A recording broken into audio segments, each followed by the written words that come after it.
ইনশাআল্লাহ। প্রধান অতিথির ব্যস্ততা আছেন, ওনার প্রতিষ্ঠানে সরকারি বিভিন্ন জায়গা থেকে লক্ষ্য 25 শিক্ষাবর্ষে আমাদের কয়েকটি টার্গেট রয়েছে। নাম্বার 1, আমরা গতানুগতিক শিক্ষার সাথে কোনো সম্পর্ক রাখবো না। 1 নাম্বার কি বললাম বলুন তো সবাই? কারণ হচ্ছে বাংলাদেশে বিভিন্ন অঞ্চলে বিভিন্ন জায়গায় প্রতিষ্ঠান হয়ে থাকে, সব প্রতিষ্ঠানকে আল্লাহ তাআলা দ্বীনের জন্য কায়েম এবং দায়েম করুন, আমরা সবাই বলি আমিন। কিন্তু আমরা এই প্রতিষ্ঠানটাকে একটা তার ব্যতিক্রম ধারায় নিয়ে যেতে চাই। তার অন্যতম ধারা হচ্ছে বিভিন্ন প্রতিষ্ঠান থেকে শিক্ষার্থীরা দাখিল, আলিম, ফাজিল, কামিল করার পরেও তাদের তাশাহুদটা শুদ্ধ হয় না। আমাদের নামাজের মধ্যে কি প্রয়োজন হয় বলো তো ভাই? তাশাহুদ, সঠিক কিরাত, ঠিক না ভাই? কিন্তু আমরা দেখেছি বিভিন্ন প্রতিষ্ঠানে দাখিল, আলিম, ফাজিল, কামিল করার পরেও সূরাতুল ফাতিহা সঠিকভাবে বলতে পারে না। আমাদের টার্গেট, আমরা এই ছোট্ট একটি প্রতিষ্ঠান ডেভেলপের সময়কে উপহার দিতে চাই।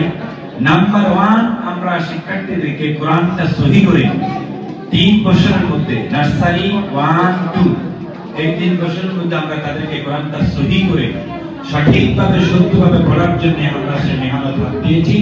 আল্লাহ তাআলা আমাদেরকে আপনাদের সহযোগিতার মাধ্যমে কবুল করুন বলে আমিন। আপনারা কি খুশি না দাদা? খুশি। একজন লোক কামিল করা ফরজ না ভাই, জানেন এটা? হাফেজ হওয়া ফরজ না, কিন্তু কোরআন সহি করে তেলাওয়াত করা ফরজ, ঠিক না ভাই? তাহলে 1 নাম্বার এতে আপনারা খুশি না বেজার? খুশি। মা বোনেরা নয় খুব বেজার। আপনারা বলেন তো খুশি না বেজার? খুশি। তো একবার একটু হাত তুলুন তো ভাই। 1 নাম্বার। 2 নাম্বার হচ্ছে আমাদের দ্বীনি যে বিষয়গুলি আছে, এই বিষয়গুলি একাধিক লোক বড় বড় আলেম হওয়ার পরও সে সম্পর্কে অজ্ঞ, জানা থাকে না। আমরা চাচ্ছি আমাদের এই জায়গা থেকে শিক্ষার্থীদেরকে নামাজের যে প্র্যাকটিক্যাল মাসআলাগুলি আছে, সাথে নামাজের জন্য যে সকল অভ্যন্তরীণ মাসআলাগুলি আছে, এইগুলি আমরা তাদেরকে শিক্ষা দিয়ে থাকবো। 5ম শ্রেণীর মধ্যে আমাদের একজন শিক্ষার্থী তাশাহুদের অর্থ, দুরূদ শরীফের অর্থ, দোয়া মাসুরার অর্থ, বিভিন্ন যে সূরাগুলি দিয়ে নামাজ আদায় করবে, অন্তত লাস্টের এই 10টি সূরার অর্থ সহ আমরা শিক্ষা দিতে চাই। এতে সবচেয়ে বেটার হবে শিক্ষার্থীরা যখন নামাজ আদায় করবে, এর অর্থগুলির দিকে যখন মনোযোগ হবে, নামাজের পায়বন্দি, নামাজের মনোযোগ, নামাজের মধ্যে খুশু বেড়ে যাবে ইনশাআল্লাহ। ঠিক না ভাই? একটা প্রতিষ্ঠানের সর্বপ্রথম এই দায়িত্বগুলি নিলে ইনশাআল্লাহ আদায় হবে। আমি মনে করি আমাদের আল জিবরানের উপদেষ্টা প্রিন্সিপাল আমাদেরকে অনেকগুলি উপদেশ দিয়েছেন, সেগুলি আমার কাছে অনেক ভালো লেগেছে। আমাদের অভিভাবকরা ইনশাআল্লাহ পালন করার চেষ্টা করবেন। আমি একাডেমিক ক্লাস থেকে আরো দুটি শিক্ষার কথা বলবো ইনশাআল্লাহ। বিভিন্ন নুরানি প্রতিষ্ঠানগুলি, আরো বিভিন্ন ক্রাইটেরিয়া যে সকল ইবতদায়ী প্রতিষ্ঠানগুলি যেভাবে চলে, আমরা তার ব্যতিক্রম চলব। কি কারণে? তার মধ্যে অন্যতম একাডেমিক একটি কারণ, সেখানে শিক্ষার্থীরা পড়াশোনা করে তারা ইংরেজির উপরে ভালো দক্ষ হতে পারে না। একবারে স্মুথলি কথা বলবে, আমি সেটা বলি নাই, বলছি যে ভালো দক্ষ হতে পারে না। সেটা কি হবে?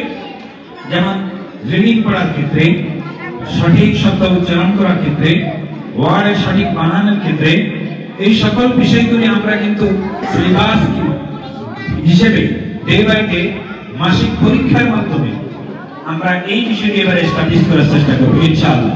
এতে করে আমাদের সোনামণিরা ইংরেজি যে যতটুকু ওয়ার্ড শিখবে, ওই ওয়ার্ডগুলিকে তারা সঠিক বানান, সঠিক উচ্চারণ এবং তারা এভাবে পড়ার জন্য রিডিং যেভাবে পড়তে পারে সেই দক্ষতা অর্জনের জন্য আমরা টিচার নিয়োগ দিয়েছি ইনশাআল্লাহ। সাথে আমাদের আরেকটি বিষয় থাকবে, কম্পিউটারের উপরে আমাদের একজন আইটি টিচার আমরা নিয়োগ দিয়েছি ইনশাআল্লাহ। উনি অত্যন্ত দক্ষ। আমাদের এই বছর থেকে ইনশাআল্লাহ আমরা 5টা কম্পিউটার আমরা এনেছি, আলহামদুলিল্লাহ বলেন।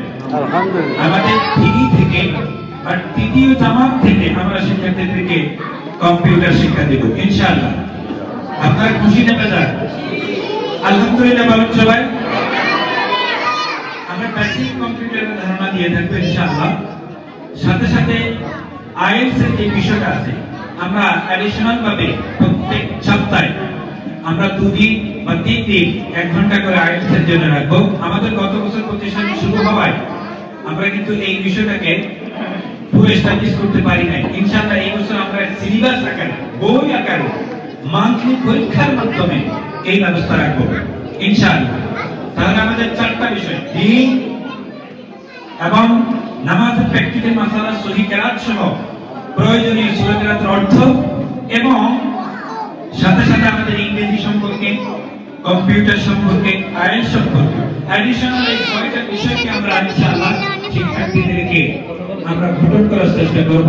গঠনমূলক ভূমিকা নিয়ে তাদেরকে দেশ ও জাতি সুনাগরিক গঠন করার জন্য আপনাদের আমাদের প্রত্যেকের সহযোগিতা এই কাজ করে যাবে ইনশাআল্লাহ।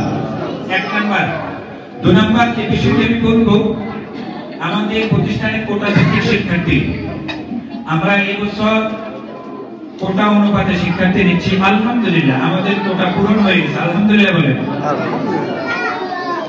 আমরা কোটা ভিত্তিক শিক্ষার্থী নিয়েছি পরীক্ষার মাধ্যমে, ভর্তি পরীক্ষার মাধ্যমে। আমাদের ভর্তি পরীক্ষার জন্য তালিকা হয়েছে 94 জনের, আমরা সেখান থেকে বাছাই করে 44 জন পেয়েছি আলহামদুলিল্লাহ। ওই 44 জনে আমাদের প্লে নার্সারি কোটা পূরণ হয়ে গেছে, আমাদের পূর্বের শিক্ষার্থী সহ। তো আমরা বলবো আমাদের প্রতিষ্ঠানের ক্লাস শ্রেণী হচ্ছে প্লে থেকে 8ম শ্রেণী পর্যন্ত, এবং আমাদের হিপ শাখার মহিলা পুরুষ আছে। আমরা আমাদের অ্যাডিশনাল যে কারিকুলামগুলি ওগুলি হিপ শাখায় রাখছি। হিপ শাখার গার্ডিয়ানদের হতাশাগ্রস্ত হওয়ার কোনো কারণ নাই ইনশাআল্লাহ। আমাদের দেশ, আমাদের এই বছরে আগামী কালকে থেকে আর না হয় শনিবার থেকে পিটি চালু হবে। পিটি বাচ্চাদের ব্যায়াম, বাচ্চাদেরকে আনন্দ দেওয়ার জন্য, তাদেরকে শীতের সকালবেলা তারা আসবে, তাদের জন্য আরো 2-4টি বিষয় আমরা রাখবো। তার মধ্যে অন্যতম হচ্ছে পিটি করা হবে। আমাদের পিটি টিচার নিয়োগ দেওয়া হয়েছে। আমাদের কিছুদিন পরে ক্রীড়া হবে, জানুয়ারি মাসের শেষ সপ্তাহে বার্ষিক ক্রীড়া অনুষ্ঠান হবে। ফেব্রুয়ারি মাসের ফার্স্ট উইকে আমাদের শিক্ষা সফর হবে। ফেব্রুয়ারি মাসের ফার্স্ট উইকে আমাদের শিক্ষা সফর হবে, এবং জানুয়ারি মাসের শেষ উইকে আমাদের বার্ষিক ক্রীড়া প্রতিষ্ঠা অনুষ্ঠান হবে ইনশাআল্লাহ। 3 দিন থেকে 5 দিন ব্যাপী। আপনাদেরকে স্মরণ করে দিচ্ছি আপনাদের কাছে নোটিশ হিসাবে ইনশাআল্লাহ। আর যে সকল শিক্ষার্থী অভিভাবক অনুপস্থিত, আমরা তাদেরকে ইনশাআল্লাহ এখানে উপস্থিত করব। আপনাদের সাথে আমাদের শেষ একটি কথা থাকবে, আমাদের প্রতিষ্ঠানে 2টি নিয়ম আছে। শিক্ষার্থী কোথাও যেতে হলে অসুস্থ থাকলে প্রতিষ্ঠানকে অবহিত করতে হবে, ছুটির প্রয়োজন হলে অগ্রিম দরখাস্ত দিয়ে ছুটি দিতে হবে। এই বিষয়গুলি নতুন গার্ডিয়ান যেহেতু অনেক, আমরা তাই আপনাদেরকে আরেকবার স্মরণ করিয়ে দিচ্ছি। যথাসময়ে প্রতিষ্ঠানে উপস্থিত থাকতে হবে।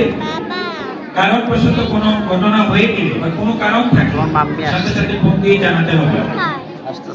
আর আজকে আমাদের যে সকল মেহমান, বিশেষ আলোচক, প্রধান আলোচক সহ অভিভাবক, অভিভাবিকা সহ যারা আসছেন, আমরা তাদেরকে প্রতিষ্ঠানের পক্ষ থেকে ধন্যবাদ জানাই, এবং আমাদের প্রতিষ্ঠানের জন্য দোয়া করবেন। এই প্রতিষ্ঠান যাতে করে উত্তর ডেমরা শহরকে কোরআনের হাফেজ, কোরআনের হাফেজা, আলেম আলেমা, এবং সাথে এই দেশ গড়ার জন্য দেশের বিভিন্ন সেক্টরে মন্ত্রণালয়ে যাতে করে এই কোরআনের ফাঁকিগুলি যেতে পারে, আর ওখান থেকে দুর্নীতি, ওখান থেকে অন্যায়, ওখান থেকে জুলুম, এই সবগুলি নিরসন হয়ে যাবে। তার সূচনা হচ্ছে এই সকল ছোট ছোট শিক্ষা প্রতিষ্ঠানগুলি, আগামী ভবিষ্যৎ এই শিশুদের হাতে। তাই আমরা শিশুদেরকে কোরআনের জন্য, ইসলামের জন্য যদি আমরা তাদেরকে কোরআন ইসলামের আলোকে যদি গঠন করতে পারি, তাহলে এই দেশ একদিন কোরআন এবং ইসলামের ছায়াতল এবং বসবাস করবে, যেখানে মা বোনেরা নির্দ্বিধায় রাস্তায় যেতে পারবে, গরিব দুঃখী জুলুম শাসনের মধ্যে পড়বে না, অন্যায় অত্যাচারের মধ্যে সামিল হবে না, সব সময় মানুষ শান্তি খুঁজে পাবে ইনশাআল্লাহ। এই জন্য আপনারা এই প্রতিষ্ঠান টিকে থাকুক, আপনারা চান কিনা? সবাই বলেন চান কিনা? যদি চান, প্রতিষ্ঠানের রুলসগুলির প্রতি সম্মান থেকে আমাদের কোন টিচারদের ক্ষেত্রে, টিচারের শিক্ষার ক্ষেত্রে কোন যদি অভিযোগ থাকে সাথে সাথে অফিসে এসে জানাবেন, এবং কোন ধরনের অঘটনা যদি বা আপনার চোখে ধরা পড়ে বা আঘাতের ক্ষেত্রে যে কোনো বিষয় আমরা বলবো, আমরা আছি, আমাদের ডিরেক্টররা আছে, সাথে সাথে অফিসে আসবেন ইনশাআল্লাহ। আমরা আমাদের শিক্ষার্থী অভিভাবকদেরকে সম্পদ মনে করি, তারা আমাদের অভিভাবক, আমাদের সম্পদ, আমরা তাদেরকে মূল্যায়ন করব। তবে শিক্ষার্থীদেরকে সাধারণ মৃদু শাসন না থাকলেও এই শিক্ষার্থী মানুষ করা কষ্ট হয়ে যায়, হাতছাড়া হয়ে যায়। এই জন্য মৃদু শাসনের ব্যবস্থাও থাকতে হবে। এমন শাসন করা যাবে না যে শাসনের কারণে শিক্ষার্থী প্রতিষ্ঠানে আসা বন্ধ করে দেবে, ওটা থেকে আমরা বিরত আছি ইনশাআল্লাহ। এরপরেও বাকি আপনাদের কোনো পরামর্শ থাকে, অভিযোগ থাকে, অফিসে এসে আমার কাছে, ইনচার্জের কাছে বলার জন্য আমাদের সেই অনুরোধ থাকবে ইনশাআল্লাহ। এরপরে আমি সবাইকে ধন্যবাদ জানিয়ে আজকের প্রোগ্রামে আমার আলোচনা শেষ করব। এই পর্যায়ে আমাদের আজকে মুসলিম উম্মাহ একাডেমি 2024 শিক্ষাবর্ষের প্রকাশ অনুষ্ঠান এবং 2025 শিক্ষাবর্ষের সবক অনুষ্ঠানের সম্মানিত প্রধান অতিথি আলোচনা পেশ করবেন আমাদের মাথার দাস, অধ্যক্ষের আয়োজনের মধ্যমণি প্রিন্সিপাল মতুয়া ইসলামিয়া আলী মাদ্রাসা হযরত মাওলানা হাফেজ মুর্শিদ আলী।